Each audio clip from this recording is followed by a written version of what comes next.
Hello and welcome to a special discussion. Today we have customs in the office, we have customs in the studio, and we're going to be speaking about a paperless system.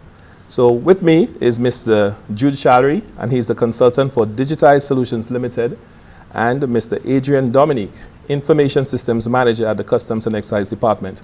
And we're here to really discuss Customs and Excise Department going paperless. Now that's a big term, paperless there, because everything has been AI driven these days. So we really want to know what this is all about.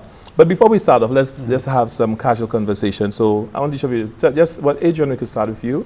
What is your role at Customs, and what is really the role of Customs as well? Okay, so thank you for having me. If I may explain the role of Customs, well, our mandate is to collect and protect the government's revenue, to facilitate legitimate trade and travel, and to enforce any prohibitions or restrictions on goods entering the country. So we have a significant role to play in terms of border security, as well as government's revenue, collection of government's revenue. As the IT manager, I'm responsible overall for the department's IT assets, the network, ensuring that users can access the resources they require on the network, as well as ensuring that our platform, which we use, not just at Customs, but also outside stakeholders like the shippers, other government agencies, a platform called Secure the World, that it is up and running and there's that minimum amount of downtime as possible. So it's an IT system that we use to, like I said, in Customs, to assess declarations for taxes. And part of my role is to ensure that the system is up, because it's a 24-hour system, 24/7, 365, so it should be up as much as possible. Of course, technology being what it is, there may be times when you have interruptions in service, but then we try to minimize this as much as possible. Because that's why they have the experts like you on board, because Customs is technology driven. I remember when Secure the World came about, it was a big change to what Customs is doing. That's correct. So, Mr. Jude Shallery, tell me, who is Digitized Solutions Limited? And tell me about your involvement with the Customs Department. Okay. Digitized Solutions is a technology company. We are technically about 5 years old, fully solution grown. We are interested in ICT solutions for the public service and especially the customs environment. We look at the mandate that Customs has, and we're trying to get Customs on the technological path where all of the efficiencies will come to the fore. I got involved with. I am a former Customs officer, by the way. Okay. 25 years experience. So you're giving back. So I'm giving back. Yes. So we came on board with because of the Secure the World project to do Secure support. And in doing some of the auditing, we realized that there was some misalignment with the operations and Secure itself. So we're trying to get Customs back realigned with the Secure program. Hence, we are trying to get the paperless process off the ground. Yep. So you introduced the word paperless process again within this discussion. What does it mean for Customs to go paperless? Any of you could answer this? Greater efficiency. As you know, I didn't say it in the beginning, Glenn Simon, I'm the communication specialist with the National Competitiveness and Productivity Council. Productivity is very, very important to this council. So going paperless, there must be some productivity gains. But why is Customs interested in going paperless? What will it change? Well, one of the purposes of the Secure program itself is to bring about efficiency in Customs operations, putting everything or most of the processes through the Secure system so that there's less human intervention. During the process of clearing your cargo, you have to bring in your documents to Customs. You have to take documents from Customs to the port authority or the airline, wherever the agents are. And all of this, in some instances, what causes some inefficiencies along the way because of human intervention. People may have spelled someone's name wrong, The name of the ship or aircraft might have been different. The address might be different. So putting all of this in the system, automating all of these things would reduce on all of these inefficiencies. Right? We are also looking at accountability. When cargo is released, we want to ensure that the cargo that came in for Glenn Simon, for example, is the actual cargo that goes to Glenn Simon, right, and not to Adrian Dominic. We want to ensure that all of the pieces that came in for you, right, are delivered to you, right, and not part of the shipment. So we're also looking at operational, the cost of the operation, the entire customs operations. The printing of paper costs money. Okay, we're trying to reduce that as much as possible. We did a survey. I think it costs about $250,000 annually in printing, ink, and printers and paper, all of the consumables that go into printing. It's a lot of money that could go into your IT section for upgrading. Most definitely. Exactly. I can tell you we need it. My department needs it for sure. Yeah. So by reducing or putting all of the operations onto the ASICRIT system, we are reducing some of these costs. You mentioned sustainability a little while ago. We want to be part of that movement. Paper waste. People print paper, and because you're supposed to, or you're told you're supposed to, right? It's a lot of waste. Yeah, exactly. You get the paper and you throw it away. I throw all mine away. Exactly. As soon as I get home and you give me I just throw it away. Unless there's a reason to dispute, but it's a lot of paper. Yeah, so I do agree with you that there's great efficiency. How does customs see it? Why is customs pushing it? Is customs interested in going paperless, and is it going to be across all customs services? Eventually, that's where we intend to go. But for the purposes of this discussion, and in the short term, we're looking at the non-commercial cargo. Basically, what that means, people who have a barrel, a box, a small package coming in, we're starting with that side of things. Early next year, we're hoping to do the commercial sector, but that's after consultations with our stakeholders. But initially, yes, it is for the non-commercial importers, or something what you call one-off, like somebody may only get a barrel once a year, that kind of thing, right? Yes, so we're looking to go in that direction. And it is important for us because, again, just to add to what Mr. Shally was saying, with the use of paper, we also have an issue we've been grappling for the past 2 years about storage, finding storage, physical storage. As a matter of fact, right now, as we speak, if you will go to on the port, our old building on the walk, it has been evacuated for about 5 years now. But it's been, whatever we had stored in there, it's been removed. And there is a 40-foot container on the wharf to store documents from way back when.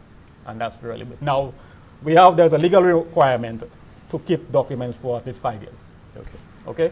But beyond that, But yes, so storage, physical storage is another problem for us. So if you can find a way through this whole paperless first to reduce that or to eliminate it altogether, I think it will only serve us well. So that's a huge cost savings we're talking about. That is increased productivity. That is making the customs operations even more competitive than, because no matter what it is, customs, even though it's a government agency, it has to compete with other customs agencies around because you're looking at efficiencies. Right. Now, persons get excited when they hear that new technologies is going to be implemented. Right. How soon will this be implemented? Is it ready? Have stakeholders been informed? And tell me about the process as well on using this new system. Right. To be honest, we were hoping that we would have implemented it ahead of the barrel season, which officially started on November 1st. But it's not too late. We can still do it within that time. But then again, this process is not just for the season, for the barrel trade. It will be a continuous throughout the year, right?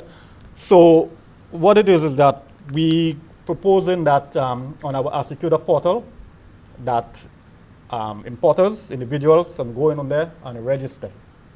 So they'll enter the name and an email address, okay? When they go, they register, they click a button. The email address which they registered with, they will receive an OTP, what is called a one-time password. This is basically to verify that this email address is yours, right? So with that one-time password, they go back to the portal, key it in, and then it will generate what you call a QR code, quick response code. With that QR code now, you can take it, save it on your mobile device, and when you're going to clear your goods, you go to the wherever office, whether it be at the cargo shed at the airport or on downtown on the wharf. You present your QR code to the cashier, it is scanned, and all the fields on the form, the payment receipt, are pre-populated.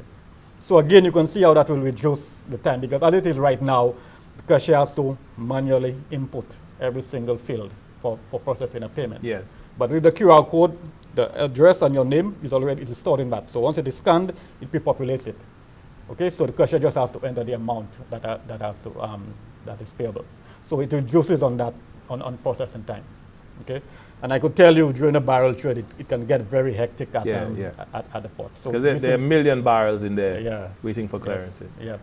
So QR codes and the technology as well, persons have an issue of security, persons have an issue of probably may not even remember if it's a one time that you're doing this operation. Right. Have you piloted the system? What happens if somebody forgets their QR codes? What happens?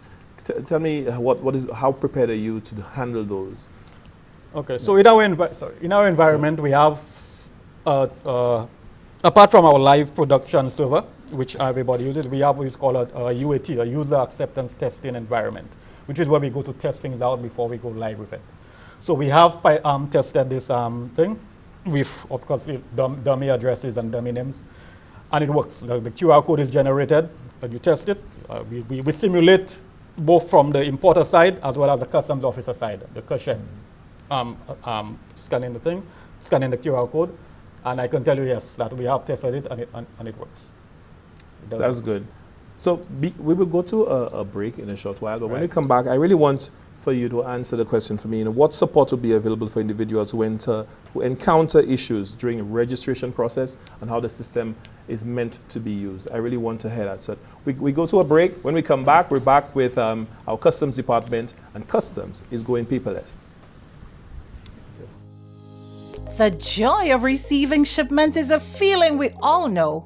We're working on making your customs clearance experience faster, smarter, and greener. We're offering you a paperless option. Receive customs receipts, tax assessment notices, and release orders via email. Head to our website, asecuta.customs.gov.lc, to generate your email QR code and save it for later. Once completed, you simply present your QR code to the customs cashier whenever you're paying customs for your Christmas barrel and personal shipments. After your interview and examination, present your QR code to the SAD officer for payment of your assessed taxes. Scan, pay, and go. It's that easy. Let's go paperless. Visit asecuta.customs.gov.lc for your QR code. Hello and welcome back. We're here talking issues of customs going paperless, but not issues, customs being very proactive and having a productivity tool to go paperless. Right. And they're trying to add to the efficiency of the customs operations and also reduce the time that individuals will spend trying to clear items. So we talked about QR codes and how you register for the system. But what support is available for individuals who encounter issues, or even for persons who do not have an email address? Right. Will there be a dual system, a phased-in approach? Right. Let me get your perspective first, and then IT could always come in. The support is there. We have Asecuta support staff who are available for to persons who may be encountering issues. The issue of persons who may not have. So right. Somebody may not have an email address, Right. or might not be tech savvy. Yeah. How do you face them? We are going to be going forward with a hybrid system. Okay. So we understand that there are still a lot of people out there who do not have email addresses, who shy away from using that kind of technology, right? They probably don't trust it in some instances. So we don't want to leave anyone behind. So we are going to be going forward with a hybrid system. Those who want to come on board with the digitized system, fine. If you don't want to, fine. We're going to still be printing paper for you. All right, for example. Is there a cutoff to that, though? Because at some point, waste of paper. Yes. Yeah. So eventually, we think that most people will when people see that it's working, that they're eventually going to get on board. Yeah. Right. But we don't want to force it onto anybody. I don't know. Right. We want people to accept it. Right. I think it's a better way. It's better if people come in and accept it rather than pushing it down their throats. You have better feedback as a result. Very good. Right. And just to add to what Mr. Charlie said, you asked about the support. So we plan, well, already we have registered an email address on the Google platform as security support. So that is one mechanism where we could provide support. But also when we do go live with the system, we envisage that we'll have officers at the locations to just guide people, to guide those coming in to how you register, how you get a QR code, and that. So it will be both an in-person sort of support as well as via email. So that leads me to training for users of the system, persons, customs officials, persons within your the brokers. Right. What training and sensitization is in place for that introduction? For this sort of operation, like I said again, we're dealing with non-commercial cargo. We envisage that a short video tutorial and a step-by-step user guide, that will suffice. For the commercial side, which I mentioned earlier, we're looking to implement next year, it will be a little more in-depth because it is a little bit more involved from the commercial side. So there we obviously, we have to meet with the Brokers Association, inform them and show them how the system is going to work, the whole process flow. But for the non-commercial, a video tutorial and a user guide we should suffice for that. Tell me about stakeholder involvement and in this whole process. How did you go about doing it? Are the brokers informed of currently what's going on? And because now I could go digital and paperless, do I still need a broker for my amounts over the 2,500? Or can I just send it through, and will brokers be kind of out of that picture for domestic goods, if I may say, or non-commercial goods? The system the operation doesn't change, right? The requirements have not changed, right? All we're trying to do is go paperless and make it more efficient. Okay, understood. Right? So whatever requirements that are there in place still stand. So if you require a broker for preparing your documents where the values are more than 2,500, you still need to do that. The brokers will be involved at this point in time. Because we have not gone on board with the commercial side yet, we have not done much interaction with the commercial sectors yet. So all we have done, we've met with the Port Authority, for example, to sensitize them as to what it is that we want done. Because when we're talking about paperless, we're not just talking about the receipts, we're talking about the cargo release documents as well. The assessment, tax assessment notice. So it's not just for customs. Right. It is about the whole operation. So you're working along with SLASPA and that whole operation. So because that's another set of documents that you receive that most times when people get them, they just discard of them. And then you have to keep another end of it as proof. So the whole operation. So it's not just for customs, but the process of clearing as well. The entire ecosystem. All the players involved in the trade process, The shipping agents, SLASPA. Like I said, going forward with the commercial side, the border agencies, like, for example, Ministry of Agriculture for plant material, the Ministry of Commerce for issuing licenses. But again, that's separate from what we're discussing, which is the non-commercial side of it. So yes, it's not just customs, but all the players involved in the trade. So is this a separate system, or is it built into the Asecuda system that it runs as a module? Or is it a separate system completely that is there for the paperless operation? Right. It is not a separate system per se. It is just enhancements that have been made to Asecuda to allow for this new paperless press. So it's not separate. For the commercial side, I'm sorry if I have to keep referring to the commercial side, but for the commercial side, there is a module which we call web extensions to Asecuda, which will allow what I mentioned, the other agency stakeholders to stay at their location and process documents, for example, process licenses and that kind of stuff. But for this non-commercial area, it's not a new module. It's just built into Assecuda. It's just about making enhancements to the system to allow for it. I like the fact that customs is interested in productivity gains and ensuring that you constantly improve your operations. But how will your success, the success of this paper clearance process, what are your metrics for success? Or how do you, how are you going to indicate, what are the indicators to say this has been successful? Is it after 6 months you see a reduction? What are your pivots for success? Yeah, that it is going to be monitored. We're going to look at user acceptance, for example. How many people have come on board. We're going to conduct surveys with the participating public as to their opinions as to the effects of the new system is on their own in their own environment. And using these metrics, we can determine how successful our intervention has been. And where, if it is not as successful as we would like it to be, we could look at the areas that we need to improve upon. So we will be looking for user feedback. That's excellent. So then you're going to have a proper feedback mechanism built into the system. That's what, as you said, surveys, or what are the measures are you going to use to probably address some of the possible, because once you implement something, there is going to be something that you may not have envisaged that be an issue. And as the users interact with the system, they may give you some feedback. What feedback mechanisms do you have in place? Is it through your website? Is it by persons calling in? Or do you do a very aggressive push system where you have your office calling persons or users and ask about their experience? It could be a bit of both. It could be both through our website, as well as, like I said, the support mechanism we have put in place through the Assecuda support email. If needs be, we could do the aggressive part of it and reach out to the stakeholders and get the feedback and whatnot. But I envisage that the website and the support email would suffice for now. Yes. What is in place for disruption to service? Sometimes our internet access, our ISPs, not all the time.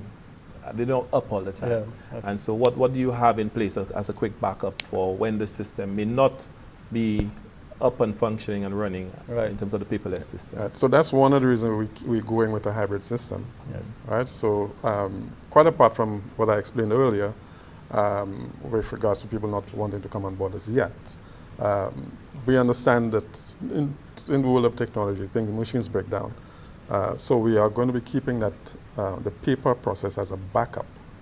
So if there's something goes wrong with the system itself, we have something to fall back upon, so that there's no break in the operations, interruption in the operations. So it'll just be a quick transfer over back to the paper process. Yes. Do you envisage major issues? I mean, with your testing that you've done this far?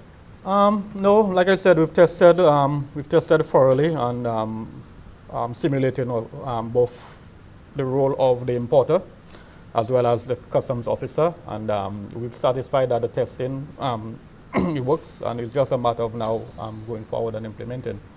Of course, that will be published. There'll be a sensitization on that. It will be publicized first, and then we just go with it. And the thing is, this is not something new to the Assecuda system, right? It's like the opportunity is there. It has been there from the inception of Assecuda World. Yes. Right. It was just not being used as so it should be. you just adding that and rolling out that module. Yes. Okay. Yes. Yes. So we've talked a lot about commercial side of it. Right. Do you have a date when the paperless system will be implemented across both platforms, the non-commercial and commercial side? We're looking at all things being equal. We're looking at the first quarter of 2025. But again, before we do that, like I said, since the commercial side is a little bit more involved, we'll have discussions with the stakeholders, Chamber of Commerce, the Brokers Association, the Shippers Association, to just apprise them of where we're going and what is expected, and then hopefully, like I said, within the first quarter of next year. So we're soon out of time, but tell me, what is next in terms of sensitization? What is your strategy for, I know this is probably one of them in terms of sensitizing the public, through this discussion, but what else is planned to get the public to understand that this system is here, customs is moving forward, and they want your participation in this? You have ads, you have what you have planned? Yeah. We are going to be embarking on a public education drive.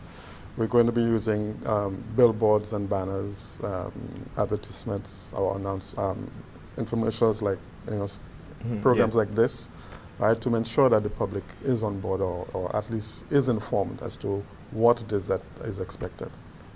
Excellent. And from customs point of view, will you have, I guess, within all your customs operations, your airports and everything else, will that be something that will be a feature now and moving forward so that you could really ramp up and advertise that customs has gone paperless and seeking participation of the public in this? Most definitely. I think the banners are finalized. So we actually have the banners already. There's also a video tutorial, a short video explaining the process. And it's a matter, like I said, of all clearance areas, cargo clearance areas at customs to have that placed in strategic areas so the public will be aware. And it's from there, it's about the controller of customs now making a pronouncement officially, giving an official start date of moving forward with this whole paperless for non-commercial cargo.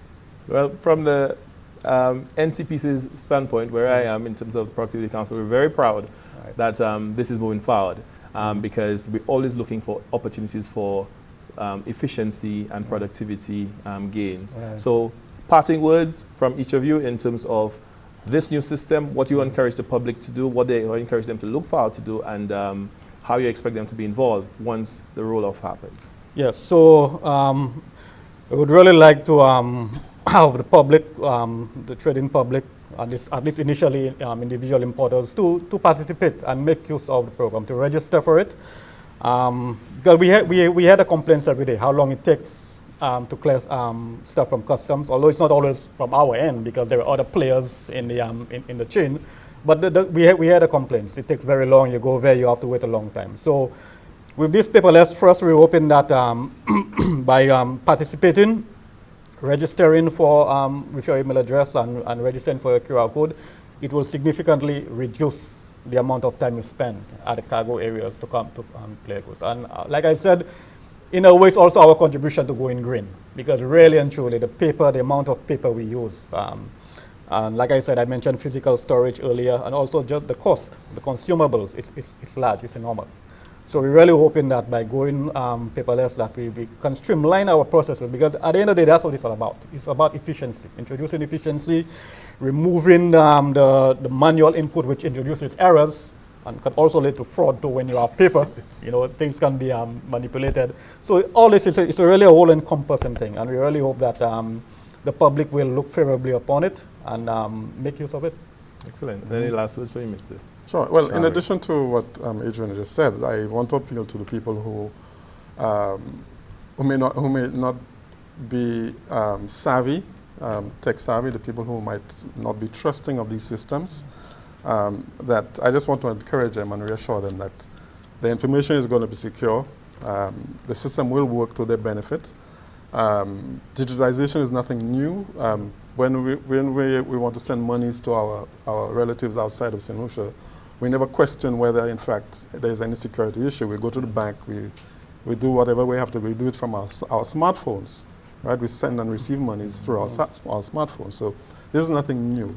Okay, so I just want to encourage people to embrace the technology, and everything is going to be good.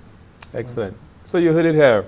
Customs is going paperless. I think this is something that is going to be great for the country, something that is going to be beneficial to individuals clearing and seeking to use customs services. So we are happy to speak with Mr. Jude Shallery, and he's was the consultant for Digitized Solutions Limited, and Mr. Adrian Dominic, Information Systems Manager at the Customs and Excise Department. Thank you very much, and I wish you all the best in this paperless system. I'll be using it. Thank you very much. Thanks. Thank you.